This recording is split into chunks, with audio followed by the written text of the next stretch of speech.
Expressive کے دوسرے are میں آپ کو ایک بار پھر سے خوش آمدید. As usual since it's Monday so ہم نے دیکھنا ہے نکلے تیری تلاش میں، اور آج پھر مستنصر حسین تارڑ صاحب سے بات کریں گے ان کے شعراء افاق ناول اور سندھ بہتر رہا کے حوالے سے. دیکھتے ہیں کہ آج تارڑ صاحب اس حوالے سے کیا بتاتے ہیں. سو دیکھتے ہیں نکلے تیری تلاش.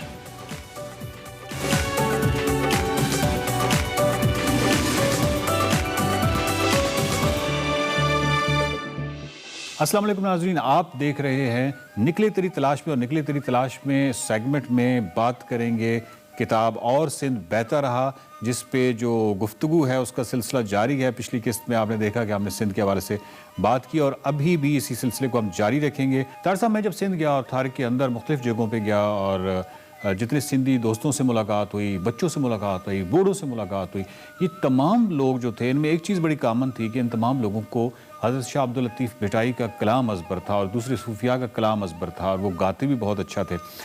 یہ جو جڑا ہونا ہے ان صوفیاء کے ساتھ، ان کے کلام کے ساتھ، تو کیا یہ وہ وجہ ہے کہ ہمیں سندھ میں شدت پسند رویے جو ہیں وہ کم نظر آتے ہیں بلکہ نہ ہونے کے برابر نظر آتے ہیں؟ بنیادی طور پہ تو یہی بات ہے. دوسری یہ ہے کہ جہاں بھی آپ اپنی مادری زبان کو اہمیت دیں گے اور اپنی ثقافت جو ہے اس کو پرائورٹی دیں گے جی، اور چاہے مثلا میں ہمیشہ کہتا ہوں، میرے سندھی دوست جو ہے وہ اس پہ ہنستے ہیں، بلیو می کہ میں نے آج تک کوئی ایسا شخص نہیں دیکھا جس نے وہ سندھی ٹوپی جو خاص ہوتی ہے وہ پہنی ہو اور وہ اچھا لگا. وہ ہمیں عجیب سا اس کا سر پچکا ہوا سر لگتا ہے، لیکن وہ پہنتے ہیں، وہ ٹریڈیشن ہے ان کی. سر، ایک دفعہ آپ نے بتایا تھا کہ آپ کا جو گھر تھا ایک اجرک گھر تھا، یعنی جو اس سے پہلے والا گھر تھا، اور اس میں آپ نے تمام دیواریں جو ہیں ان پہ اجرکیں سجائی ہوئی تھیں، اور اجرکیں جو تھیں یعنی پینٹ کے بجائے آپ نے اجرک لگائی ہوئی تھی. اور یہ مطلب سندھ کے ساتھ محبت تھی یا کیا وجہ تھی؟ یعنی وہ ایک آپ نے پورا جو اجرک گھر بنایا ہوا تھا اس کے پیچھے کوئی خاص ریزن تھا؟ میرا جو پہلا گھر تھا پچھلا، وہاں میں نے پورے ڈرائنگ روم میں اجرک لگوائی تھی، اور میرا خیال تھا کہ اس سے طبیعت اکتا جائے گی، لیکن جو میرے ڈیکوریٹر تھے برخوردار، انہوں نے کہا کہ نہیں، آپ کی طبیعت نہیں اکتائے گی. تو وہ 10-12 سال وہ پورا گھر جو تھا اجرک گھر بنا ہوا تھا. بلکہ مصطفیٰ قریشی ہمیشہ کہتے تھے کہ آپ نے تو ایک سندھ بنایا ہوا ہے یہاں پہ. جو چیز میں نے نوٹ کی کہ 10 سال بعد بھی ہم کسی چیز سے اکتا جاتے ہیں، یا ہم رنگ بلو رنگ کیا ہوا ہے، براؤن رنگ کیا ہوا ہے کمرے کا، پردے لٹکائے ہوں، ان سے آپ اکتا جاتے ہیں. آفٹر 5 سال 2 سال آپ کہتے ہیں یہ چینج کریں. اجرک ایک ایسی چیز تھی جو مجھے ہمیشہ ایک تازگی کا احساس دیتی تھی، اور میں نے کبھی سوچا بھی نہیں کہ اس کو چینج کرو.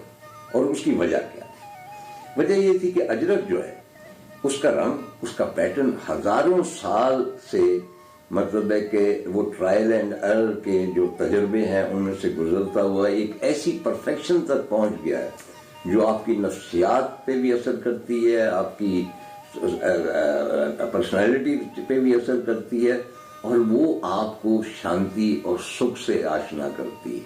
آپ دیکھیں کہ موجوداروں کا 1-2 ہی مجسمے ہیں، ایک وہ ڈانسنگ گرل ہے اور ایک وہ گرینڈ پریسٹ نے بھی وہ اجرک پہنی ہوئی ہے. تارڑ صاحب، ہم پاکستان کا سافٹ امیج اجاگر کرنے کے لیے مختلف سرگرمیاں کرتے رہتے ہیں. وہ کھیلوں کی سرگرمیاں ہو سکتی ہیں، وہ کوئی فیسٹیول ہو سکتے ہیں. مطلب یہ ہے کہ اور باقاعدہ ہم نام دیتے ہیں کہ یہ جو کام ہم کر رہے ہیں یہ پاکستان کے سافٹ امیج کو اجاگر کرنے کے لیے کر رہے ہیں. جب میں تھار گیا، جب میں سندھ کے مختلف علاقوں میں، آپ ایون شمال میں چلے جائیں تو ایسی بہت ساری جگہیں ہیں پاکستان میں جہاں پہ بطور ایگزامپل ان کو مذہبی رواداری کے پوری دنیا کو پیش کیا جا سکتا ہے کہ یہ ہوتی ہے مذہبی رواداری، یہ ہوتا ہے مل جل کے رہنا. اور یہ تمام چیزیں جو ہیں وہ پاکستان کی مٹی کا، زمین کا حصہ ہیں. تو بجائے اس کے کہ ہم اس طرح کی سرگرمیوں کو پاکستان کا سافٹ امیج پیش کرنے کے لیے وہ اس طرح کی سرگرمیاں مطلب کروائیں، اس سے بہت بہتر ہے کہ ہمارے یہاں تو ریالٹی میں وہ تمام چیزیں ایگزسٹ کرتی ہیں. ایک تو میں اس حق میں ہی نہیں ہوں کہ سافٹ امیج اپنا پیش کیا جائے، کیونکہ جب ہم سافٹ امیج کہتے ہیں تو اس کا مطلب ہوتا ہے کہ ہم ویسٹ کو اور امریکہ کو خوش کرنے کی کوشش کریں. ہمیں کوئی ضرورت نہیں ہے، ہم اس میں گلٹی نہیں ہیں کہ ہم اپنا دفاع پیش کریں کہ جی نہیں دیکھیں ہم یہ فلاں چیز ہو رہی ہے، ہم میچ کروا رہے ہیں، فلاں کر رہے ہیں. سارا کچھ انسیڈنٹس ہوتے ہیں جن کا میں ہمیشہ اپنی کہانیوں میں بھی تذکرہ کرتا ہوں، احتجاج کرتا ہوں، سب کو پتہ ہے. اگر پشاور میں کچھ ہوتا ہے اور کہیں ہوتا ہے تو میں اس کے بارے میں لکھتا ہوں. ہوتے ہیں، سب جگہ ہوتے ہیں. لیکن اس کا یہ مطلب نہیں کہ ہم ڈیفینسو پہ چلے جائیں. آپ اب اس طرح تو امریکہ کو بھی چاہیے کہ اپنا سافٹ امیج پیش کرے, اس طرح تو فرانس کو بھی چاہیے. تو خیر یہ سافٹ امیج کی بات ہو رہی تھی. تو یہ جو مذہبی رواداری ہے, یہ پہلے تو یہ ہے کہ بھئی ہمیں ود ان پاکستان ان سے سیکھنی چاہیے. جی بالکل ٹھیک. باہر کے لوگوں کا تو بعد کی بات ہے نا. مثلا اب وہاں پہ آپ کے جو ہے امر کوٹ یا عمر کوٹ وٹ ایور, تو وہ اس کی ٹریڈیشن اتنی اسٹرانگ ہے. وہاں کے جو راجپوت راجے یا جو زمیندار ہیں, اور آپ کو پتہ ہے کہ جواہر لال نہرو نے ان کو آفر کی تھی کہ بھئی آپ ادھر آ جائیں, تو انہوں نے کہا جی ہم اپنا سندھ نہیں چھوڑ کے آ سکتے.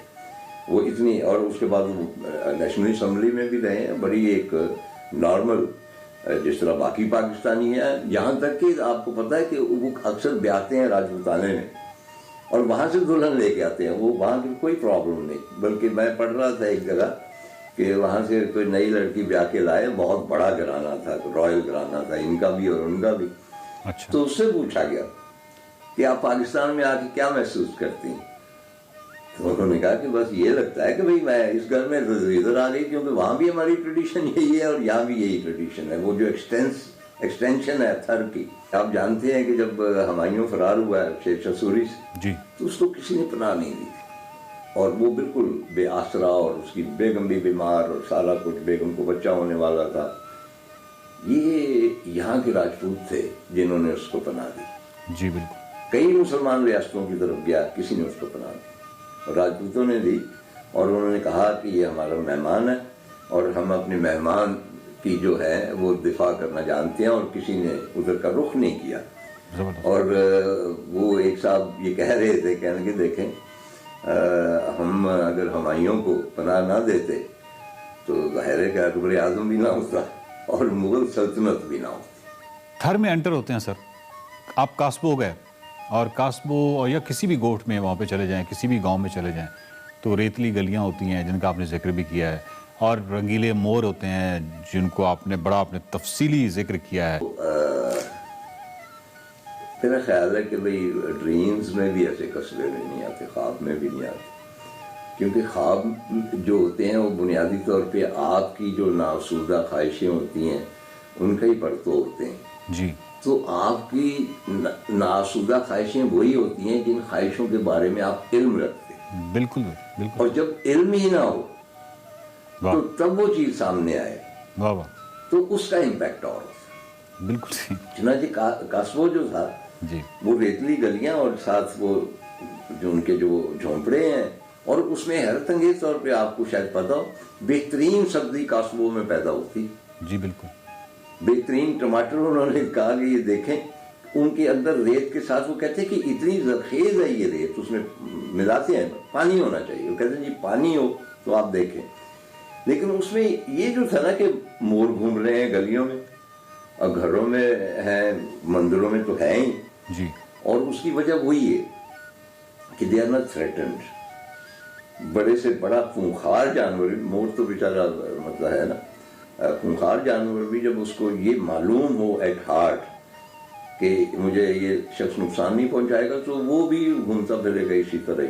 جی. 2-3 میں نے منظر دیکھے, ایک میں اس میں سے بیان کرنا چاہتا ہوں کہ ایک پرانا منظر ہے, آپ بھی گئے وہاں پہ, اور وہ یوسف جو تھا نابینا, جی وہ گا رہا تھا, اور مجھے اب تک اس کے بول یاد ہے, میں آیا مکھ دیکھن, کہ میں تمہارا مکھ دیکھنے آیا. میں بھی سندھ کا مکھ دیکھنے گیا تھا, تو میری نظر دوسری طرف, تو وہاں پہ درختوں پہ مور بیٹھے ہوئے تھے. ظاہر ایک سیمی پرندہ بھی تو ہے نا وہ.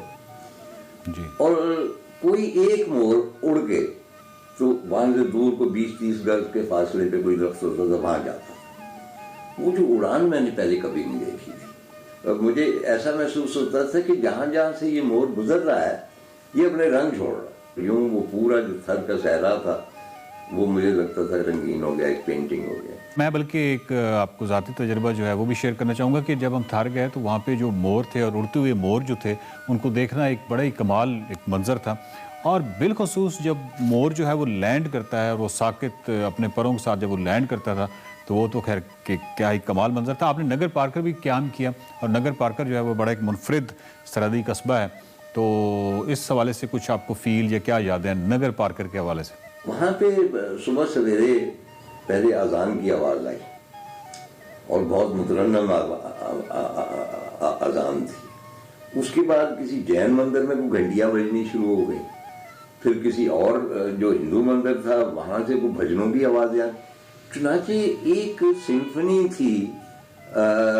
آئی فیلٹ کے ایک ریلیجس ہارمونی کی ایک سمفنی تھی جو صبح سویرے آپ کے کانوں میں آتی اور وہ بہت سودنگ ہوتی ہے اور اس میں وہ فیلنگ ہوتی ہے کہ جی انسانیت جو ہے یہاں پہ مکمل ہے اور آپ اپنے دوسرے انسانوں کے جن کے عقیدے مختلف ہیں ان کے ساتھ آپ زندگی کر رہے ہیں.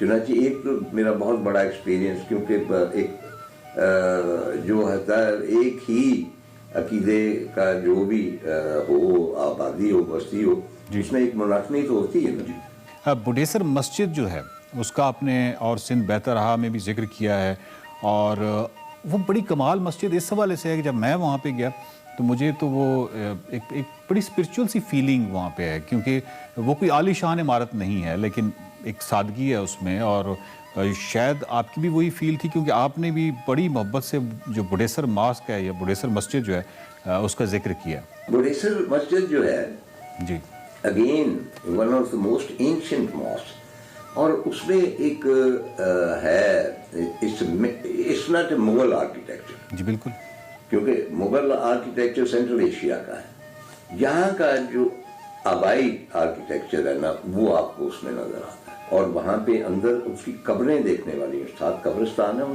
قدیم قبریں 600-700 سال پرانی اور بڈھیسر کے ساتھ ہی وہ ایک جھیل ہے اور جب بارشیں آتی ہیں تو وہ جھیل سیفر ملوک جتنی بڑی ہو جاتی ہے جی اور وہاں پہ لوگ مویشی لے کے آتے ہیں پکنک منانے آتے ہیں. یعنی یہ جو علاقہ ہے یہ اتنا ڈرائی نہیں ہے جتنا ہمارے کانسیپٹ. تو میں ابھی آپ سے گفتگو کر رہا تھا کہ وہ انہوں نے کوزر صاحب نے کہا کہ جی آپ آئیں کبھی جب بارش ہوتی ہے. بھائی بارش کے بعد پورا جو تھر ہے وہ زندہ ہو جاتا ہے گرین ہو جاتا ہے پھول کھل اٹھتے ہیں پھولوں کے اوپر بھنورے منڈرانے لگتے ہیں پرندے آ جاتے ہیں. اور میں نے سنا ہے کہ ان دنوں کراچی سے بہت لوگ وہاں پہ جاتے ہیں. یہاں سے کوئی نہیں جاتا. مجھے ایک گزارش کرنی ہے دوستوں سے جن کو انٹرسٹ ہے پاکستان سے یا یہاں پہ سفر کرنے سے کہ نارتھ آپ جانتے ہیں کہ میرا محبوب ہے وہاں ضرور جائیے لیکن بہت زیادہ نہ جائیے. وہاں پہ بہت زیادہ رش ہو گیا ہے اور مطلب یہ ہے کہ بھئی ایک ہی عشق کے پیچھے آپ پڑ گئے ہیں اور بھی عشق ہیں مطلب تو وہ ایک اور عشق جو ہے وہ آپ تھر پار کر اس کے لیے وقف کیجئے اور یقین کیجئے کہ اگر آپ تھر میں جائیں گے یا جنرلی سندھ میں جائیں گے جی تو شاید آپ تھوڑے سے مختلف انسان ہو کے واپس آئیں. اس میں کوئی شک نہیں. ناظرین صندھ جو ہے وہ محبت کی سرزمین ہے. سنہری ریت اور کھجور اور جو اس کی خوبصورت لینڈسکیپ ہے پھر جو درگاہیں ہیں پھر جو صوفیاء وہاں پہ گزرے جنہوں نے اپنے دانش کے جو موتی بکھیرے اور سندھ نے ان کو نہ صرف قبول کیا بلکہ اس کا ایک تسلسل جو دانش کا ہے وہ اسی طرح جاری ہے.